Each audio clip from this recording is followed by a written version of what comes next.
po ito. Mapapakinis pa pati yan, ano? Pag-grinderin natin ng Ano po yun? Pare! Akala daw niya, paid dugsong na. Akala daw pinagkatay na tamay ka. Nagop ito, kung sing mahagopon, dito na bagsak yung mati. Hanggang lang dito. Bataklob ka pa rin bagas, ano? Sa ibabaw. Magandang pagkadali pa din. Naguluwas na.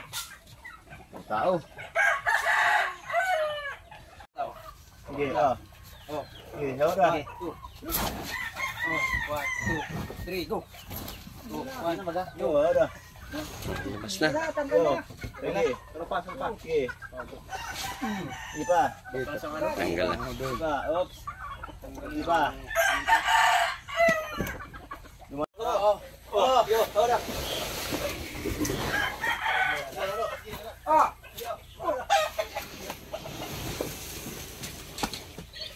Magiging nagulas.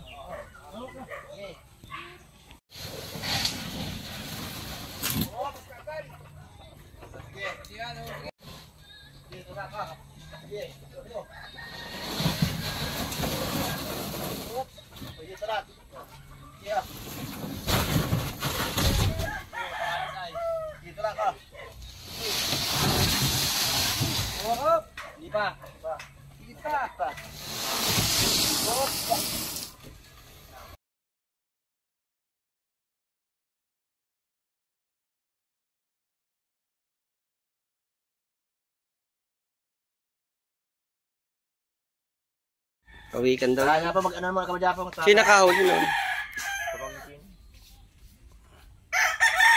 Sirtuan ang taas siyempre.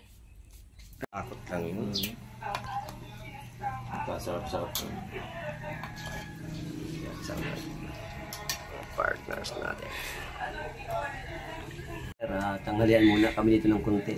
Kalahati dito, kalahati dyan sa yung luto. Ayan mga kabiwas, nailagay na yung ating dugsong para tumaas. Shoutout lang kay Parang Vic. Shoutout daw kay Sir Victor. Shoutout kay RSTV. Kay Kabangka TV at kay Bigwasan TV.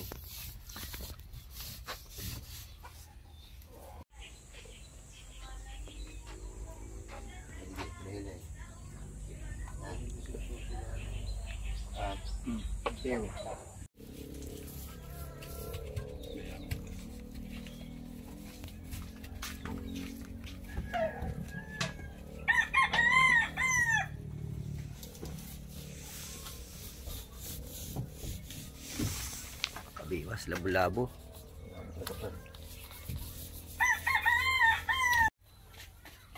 Yan mga kabiwas, idikit na yung pataw. Ano yan kuya? Hardiner. Kulang yan. Kamu tinadya. Yan palang pagbira niyan mga kabiwas. Bago ididikit yun para hindi tumiklap.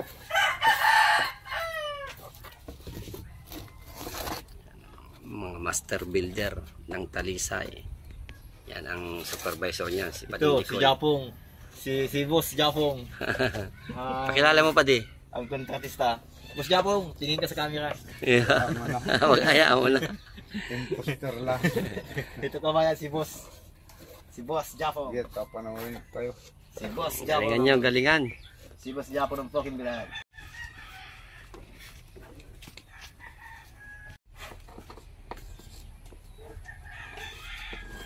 Experience lang talaga. Experience lang kailangan. Siguro nung una isip-isip din muna kung paano.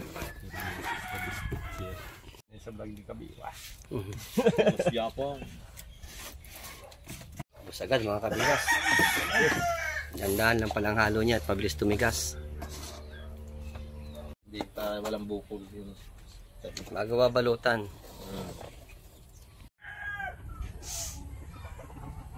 Yan na.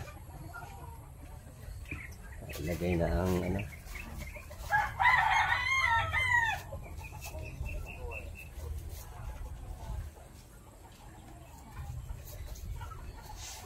Bukas babalutan na daw yan ng fiber yung ano.